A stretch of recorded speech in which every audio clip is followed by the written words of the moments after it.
It's the 15th of December, and you know what that means? It is time for the second part of the Advent Calendar, and we are going to start the top 10 favorite games of all time list. Now, some rules that I want to outline before I do this is, well, I guess I don't really have any. I came up with like 10 games, basically, that were, by the way, super hard to rank. Like, it took me even longer to come up with the ranking for these games than it was to come up with 10 of my favorite games of all time. But also I came up with 5 honorable mentions, which I'll mention, we'll say, on the second to last, or I guess last episode. I think that's how they do it, right? I don't know. Anyway, game number 10 on the top 10 favorite games of all time. My top 10 favorite games of all time.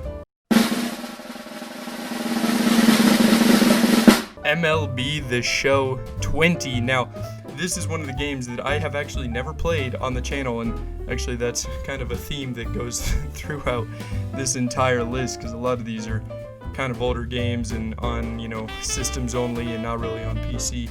But MLB The Show 20 is only on the PS4, and my PS4 is kind of broken. Like, even if I got a capture card, which, by the way, Elgato, sponsor me, please. I want a capture card so freaking bad. But my PS4 doesn't even really work for more than like 2 hours at a time, and then it just overheats. I'm not really sure why. I got it secondhand off of GameStop.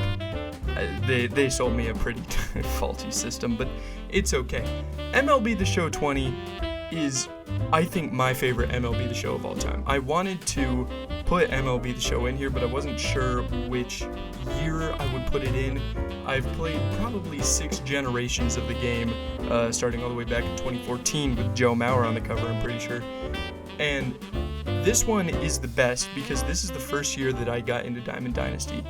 Before, people would get stacked teams by just putting a lot of money into the game and buying all these stubs so that they can buy these new, 99 overall players, and it was just kind of boring. But this year, and I think they might have been doing this years before, but this year especially, I noticed that you could basically play for these players, that you could do like moments and showdown and various other things so that you could get these players, which was so much better, because then, you could put no money in the game and you could still get a half-decent team.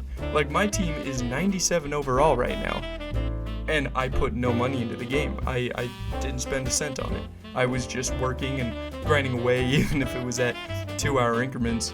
I was just kept putting time into it, and the more time that I put into it, the better the players that I got and everything like that.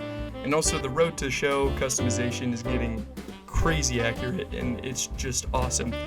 Top 10 favorite game for sure.